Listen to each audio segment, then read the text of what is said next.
जिसको सब जानते हैं, नाम है क्रेटीन। बात करते हैं कौन ले सकता है। ये एक बिगनर के लिए सप्लीमेंट नहीं है। इसका प्राइमरी जॉब आपको स्ट्रेंथ गेन्स देने का है। तो लेते कैसे हैं, इसका एक लोडिंग फेज होता है, उसके बाद एक मेंटेनेंस। ये पचता ही नहीं है अनलेस इसको आप फास्ट कार्बोहाइड्रेट के साथ। क्या क्रेटीन मोनोहाइड्रेट से आपको डाइजेस्टिव इश्यूज आ सकते हैं? हाँ आ सकते हैं। क्या इसके गेन्स परमानेंट होते हैं या सिर्फ वाटर वेट होता है? क्या इसको बल्किंग में यूज कर सकते हैं या कटिंग में यूज कर सकते हैं? हाय एवरीबॉडी, आज का वीडियो एक बहुत ही पॉपुलर सप्लीमेंट के ऊपर है जिसको सब जानते हैं, नाम है क्रेटीन। क्रेटीन सप्लीमेंट के ऊपर मैंने बहुत सारे यूट्यूब पे वीडियोस देखे हैं, बहुत सारी इन्फॉर्मेशन देखी है। जितना भी मुझे इस सब्जेक्ट के बारे में पता है, मैं आज वो आपके सामने शेयर करना चाहता हूँ। एंड मुझे लगता है कि शायद अभी भी कई ऐसे वीडियोस हैं जिसमें मैंने इसके बारे में सही इन्फॉर्मेशन नहीं देखी। तो जितना मुझे पता है, मुझे अपने ऊपर 10 साल में ये सप्लीमेंट यूज़ करने पे और मेरे बहुत सारे क्लाइंट्स को जो मैंने ट्रेनिंग दी है, जब उन्होंने यूज़ किया है, उसका जो रिज़ल्ट आया है और जो किताबों में लिखा है, वो सब मैं आज आपके सामने शेयर करने वाला हूँ one by one. So I hope you find this video useful. पहली चीज़, क्रेटीन नेचुरल है, ये अमीनो एसिड्स से बनता है, ये कोई स्टेरॉयड नहीं है। दूसरा, क्रेटीन के बहुत सारे फॉर्म्स आते हैं, जो सबसे पॉपुलर फॉर्म है वो है क्रेटीन मोनोहाइड्रेट। एंड मुझे ये पर्सनली इतना पसंद नहीं है एंड मैं अभी इसके बारे में आपको बताऊंगा क्यों। पहले बात करते हैं, क्रेटीन अगर मोनोहाइड्रेट आप ले रहे हैं उसको कैसे लिया जाता है और कौन ले सकता है। बात करते हैं कौन ले सकता है। ये एक बिगनर के लिए सप्लीमेंट नहीं है। अगर आप वेट ट्रेनिंग करते हैं और आप काफ़ी टाइम से वेट ट्रेनिंग कर रहे हैं, आप प्रोग्रेसिव ओवरलोड का प्रिंसिपल समझते हैं, आप वीक ऑन वीक अपनी स्ट्रेंथ को गेन कर रहे हैं, कंपाउंड लिफ्ट्स करते हैं, लोअर बॉडी अपर बॉडी दोनों पे बहुत अच्छे से काम करने की कोशिश करते हैं, और उसके बाद अगर आप प्लेटू हिट कर चुके अपने स्ट्रेंथ गेन्स में, उस इंसान को ही क्रेटीन सप्लीमेंटेशन की तरफ जाना चाहिए, किसी बिगनर को नहीं। ठीक है, ऐसा क्यों है? इसका प्राइमरी जॉब आपको स्ट्रेंथ गेन्स देने का है। ये आपको वेट ट्रेनिंग करते हुए 0 to 10 सेकेंड्स वाले सेट्स या 0 to 30 सेकेंड्स वाले जो सेट्स होते हैं, उनमें 1 या 2 या 3 रेप्स एक्स्ट्रा निकलवाने की कैपेबिलिटी रखता है। तो अगर आप बिल्कुल बिगनर हैं, वो गेन्स वैसे भी आपको आ ही जाएंगे अगर आप अच्छे से कार्ब्स लोड करके भी वर्कआउट करेंगे। आपको इसकी ज़रूरत नहीं है। जब आपकी डाइट ऑन ट्रैक है और आप प्लेटू हिट कर चुके हैं, उसके बाद ही इसको लेने का फ़ायदा है। थर्ड, इसको लेते कैसे हैं। इसका एक लोडिंग फेज़ होता है। बहुत जगह मैंने सुना है लोडिंग फेज़ इसके लिए है, उसके लिए नहीं है, ऐसा कुछ नहीं है। इस सप्लीमेंट का लोडिंग फेज़ है। अगर आप क्रेटीन मोनोहाइड्रेट ले रहे हैं, सबको करना ही चाहिए। मसल को क्रेटीन से सैचुरेट करते हैं, जिसके लिए आप 4 से 5 दिन तक इसको अपनी बॉडी में लोड करते हैं। 5 ग्राम पर डे 4 टाइम्स आपको स्प्लिट अक्रॉस द डे इसको लेना पड़ता है। जब आप इसको मसल को सैचुरेट कर चुके क्रेटीन से, उसके बाद एक मेंटेनेंस फेज आता है जिसमें आप रोज इसको 5 ग्राम लेते हैं फॉर अ फ्यू डेज से अ मंथ। उसके बाद आप इसको ब्रेक देते हैं 1 महीने का, एंड आप इसको दोबारा स्टार्ट कर सकते हैं।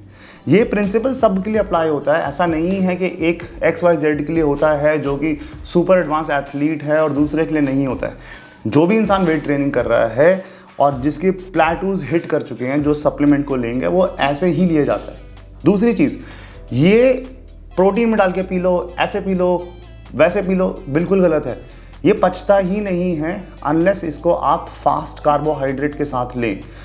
आइडियली इसको जूस के साथ लिया जाता है या फिर ग्लूकोज जो मार्केट में मिलता है उसके साथ मिला के पिया जाता है। शुरू से जब से बॉडी बिल्डिंग स्टार्ट हुई है, यही तरीका है। इसको ऐसे ही करें, ठीक है। इसके अलावा कोई और तरीका नहीं है। इसको किसी चीज़ का एक्सपेरिमेंट मत करें। आपका जब मेंटेनेंस फेज है, आप इसको प्री वर्कआउट भी ले सकते हैं, पोस्ट वर्कआउट भी ले सकते हैं, मगर फास्ट कार्ब के साथ ही लीजिएगा। नेक्स्ट, क्या क्रेटीन मोनोहाइड्रेट से आपको डाइजेस्टिव इशू आ सकते हैं? हाँ आ सकते हैं। मुझे खुद पर्सनली क्रेटीन मोनोहाइड्रेट इतना सूट नहीं करता और मुझे इससे लूज मोशन हो जाते हैं, डिस्पाइट ऑफ द फैक्ट कि मैं इसको फास्ट कार्ब्स के साथ लेता हूँ। And same is the case with many of my clients. बहुत सारे लोगों जो मैंने ट्रेनिंग कराई है उनको भी ऐसा ही होता है। क्या इससे किडनी इश्यूज हो सकते हैं? हाँ जी, हो सकते हैं। क्या इससे आपका लिवर वीक हो सकता है? हाँ जी, हो सकता है। आपको इसमें लोग बोलते हैं आप ज़्यादा पानी पिएंगे तो नहीं होगा, ऐसा नहीं है। पानी तो ज़्यादा ही पीना चाहिए, 3-4 लीटर 5 लीटर आप दिन में पी सकते हैं अगर गर्मी है, लेकिन ये फिर भी इफ़ेक्ट आपको गलत तरीके से कर सकता है। प्लस क्रिएटिन मोनोहाइड्रेट में भी अलग अलग रेट के सप्लीमेंट होते हैं। 400 रुपये का भी मिल जाएगा, 1000 का भी मिल जाएगा। एटलीस्ट महंगा वाला खरीदिए अगर आप मोनोहाइड्रेट ही ले रहे हैं। तो जितना सस्ता होगा उतना ही मुश्किल होगा उसका अब्जॉर्प्शन। तो ये सारे इश्यूज इससे हाँ जी हो सकते हैं, मगर ज़रूरी नहीं है। अगर आप बहुत यंग हैं, आप ये हो सकता है 20s में हैं, आप ये नहीं फील करेंगे, और हो सकता है 5-6-10 साल के बाद आपको महसूस होना शुरू हो कि हाँ जी इसके कुछ आपको गट हेल्थ पे असर पड़ता है। सो जी हाँ, ये सारी चीज़ों पे असर पड़ सकता है। नेक्स्ट, क्या इसके गेन्स परमानेंट होते हैं या सिर्फ वाटर वेट होता है? यस, इससे जब आप क्रिएटिन लेते हैं मोनोहाइड्रेट, चाहे कोई भी फॉर्म ऑफ क्रिएटिन हो, उससे आपकी बॉडी में वाटर वेट बढ़ता है। वो वाटर मसल में जाता है, आपका वाटर ही न्यूट्रिशन कैरी करता है। सो अगर आप क्रिएटिन ले रहे हैं, आपको स्ट्रेंथ गेन आ रहे हैं और आप जेन्युइनली पुश करके कुछ एक्स्ट्रा रेप्स मार रहे हैं, तो जो पानी है जिससे न्यूट्रिशन जा रहा है, ओवरऑल आपके उससे स्ट्रेंथ गेन्स के साथ अगर आपका न्यूट्रिशन ऑन पॉइंट है तो मसल बढ़ेगा ही बढ़ेगा। जब आप इसको छोड़ेंगे तो आपका वाटर वेट कम हो जाएगा, बट जो मसल एडेड है वो परमानेंट गेन्स होते हैं। बट अगेन, अगर न्यूट्रिशन ऑन पॉइंट नहीं है, आपका प्रोटीन एडिक्वेट अमाउंट नहीं है, carbs and fats calorie surplus में नहीं है, तो वो गेन्स नहीं होंगे। क्रिएटिन छोड़ने के बाद आप जैसे थे दोबारा से वैसे के वैसे हो जाएंगे। नेक्स्ट, क्या इसको बल्किंग में यूज़ कर सकते हैं या कटिंग में यूज़ कर सकते हैं? क्रिएटिन मोनोहाइड्रेट को आप कटिंग में यूज़ नहीं कर सकते। उसका कारण ये है, चाहे कोई कुछ भी बोले, मगर ये प्रूवन बाय साइंस है कि अगर इसको लेने के लिए आपको फास्ट कार्ब्स चाहिए, विच इज़ जूस या ग्लूकोज, तो आपका इंसुलिन स्पाइक होता है। जब आपका इंसुलिन स्पाइक होता है, आपकी फैट बर्निंग कैपेबिलिटीज़ कम हो जाती हैं, तो आपको फैट बर्न करना मुश्किल महसूस होगा। तो इसीलिए बल्किंग के टाइम पे आप इसको ले सकते हैं अगर ये क्रिएटिन मोनोहाइड्रेट है, बट कटिंग के अंदर क्रिएटिन मोनोहाइड्रेट यूज़ करना बेवकूफ़ी है। नेक्स्ट, क्रिएटिन को कटिंग में यूज़ कैसे किया जा सकता है? क्रिएटिन में मोनोहाइड्रेट के अलावा एक और फॉर्म आता है जिसको बोलते हैं क्रिएटिन HCl।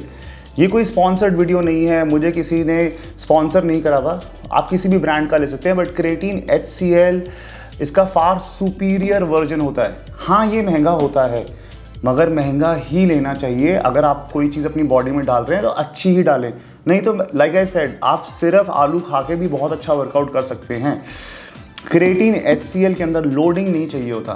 क्रिएटिन HCl के अंदर जो अमाउंट होता है वो 2 ग्राम पर डे चाहिए होता है। क्रिएटिन HCl के अंदर हमें कोई फास्ट कार्ब में इसको मिक्स करने की ज़रूरत नहीं होती है, किसी भी टाइम ले सकते हैं और सेम बेनिफिट्स ही मिलते हैं। तो अगेन, इसका सिर्फ एक ही कौन है, ये महंगा है, मगर अगर आपको कटिंग करनी है तो आप क्रिएटिन HCl ही यूज़ करें, और उसको आप कैसे भी ले सकते हैं। उससे आपका मसल भी होल्ड होगा, स्ट्रेंथ भी होल्ड होगी, शायद थोड़ी इंक्रीज भी हो जाए अगर आप बिगनर हैं, while you are losing fat. So इससे ना आपको डाइजेस्टिव इश्यूज होते हैं, ना ये हैवी ऑन योर किडनी या लिवर है। ये एक अच्छा प्रोडक्ट है। मुझे नहीं पता इसके बारे में कोई क्यों नहीं बताता। मैंने आज तक बहुत सारे क्लाइंट्स को दिया है। पर्सनली मैं खुद भी ये हमेशा यूज़ करता हूँ और मुझे इसके बेनिफिट्स, इसको थ्रू आउट द ईयर भी ले सकते हैं क्योंकि इसमें लोडिंग फेज़ ही नहीं है। मुझे ये बहुत ही अच्छा सप्लीमेंट लगता है, एंड मैं सबको यही बोलूँगा कि थोड़े से पैसे एक्स्ट्रा खर्च कर लो, मगर अच्छी चीज़ ही खरीदो। दुनिया जहान में बहुत सारे लोग बहुत उल्टी पुल्टी चीज़ें लेके बॉडी बनाते हैं एंड बहुत सारे पैसे उसमें खर्च करते हैं। ये एक अच्छा सप्लीमेंट है, क्रिएटिन मोनोहाइड्रेट से बहुत सुपीरियर है। अगर आप इसको यूज़ करेंगे तो आपको डेफिनेटली बल्किंग में, कटिंग में इसको यूज़ करने से बेनिफिट्स मिलेंगे ही मिलेंगे। लास्टली, क्रिएटिन लड़के भी यूज़ कर सकते हैं, लड़कियां भी यूज़ कर सकती हैं, टीनेजर्स भी यूज़ कर सकते हैं, बट अगेन एक genuine authentic expensive creatine monohydrate use कीजिए। नहीं तो I will still say that सबको क्रिएटिन HCl ही लेना चाहिए। अब तो ऑनलाइन बहुत अच्छे नए नए ब्रांड्स आ गए हैं जो इतना महंगा भी नहीं है, पहले तो काफ़ी महंगा हुआ करता था ये। लास्टली, एक वीडियो है, एक सेलिब्रिटी कोच हैं, आई एम श्योर आप जानते होंगे, उनका नाम है क्रिस गेथिन। उनका ये वीडियो है जो मैं आपके साथ शेयर करना चाहता हूँ।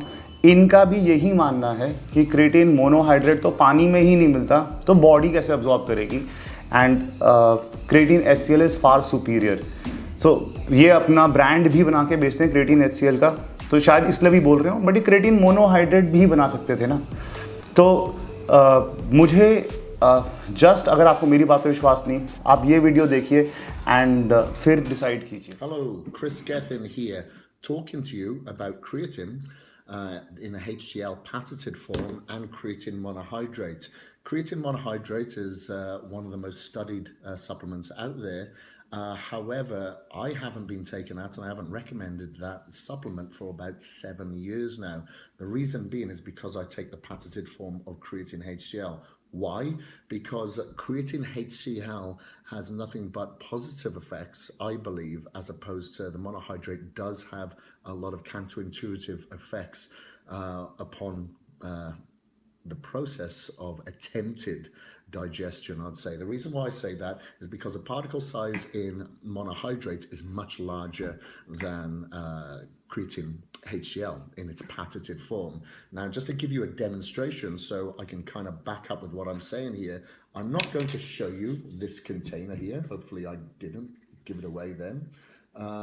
But a good form of creatine monohydrate from a good reputable brand. Obviously, and this will happen with any creatine monohydrate. You stir it up and it will become cloudy like this, which is fine, but see where it settles. Does it dissolve or does it sit at the bottom? So if I do the same with the creatine HCl here, so obviously you can see that the scoops are much smaller, so I'm going to put 2 scoops in there because this is a microdose. So it's a very concentrated form, so it doesn't require as much as the 5-gram dose of creatine monohydrate. Creatine monohydrate does a lot of the time require loading. Some people like to load, some people don't. I don't.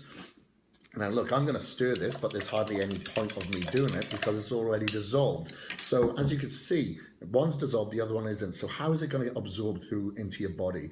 If the permeability is that much better, which it is on the creatine. So this is all. यही था इस supplement के बारे में जो मैं आपको बताना चाहता था। बहुत अच्छा सप्लीमेंट है, बहुत अच्छे इसके रिजल्ट्स आते हैं, बट इसको पता नहीं, इसको लेकर बहुत कन्फ्यूजन भी है। बट आई होप मैंने जितने भी मुझे चीज़ें पता है या मेरे दिमाग में आ रही हैं मैंने कवर कर दी हैं, एंड कुछ और रह गया है, feel free to ask me, आप मुझे कमेंट कर सकते हैं, and I will be happy to help you, and मैं आपको रिप्लाई ज़रूर करूँगा। ठीक है, वीडियो अच्छा लगा हो तो लाइक कर देना, वीडियो आप सब्सक्राइब भी कर सकते हैं। मैं कम वीडियोस डालता हूं क्योंकि थोड़ा मुझे मुश्किल होती है, टाइम नहीं मिलता, बट आई विल ट्राई मैं गोइंग फॉरवर्ड और रेगुलरली वीडियो पोस्ट किया करूं। So thank you so much for watching, I truly appreciate it, and I genuinely hope कि मैंने कुछ डाला है जिससे आप सबका बेनिफिट हो। Alright, thank you.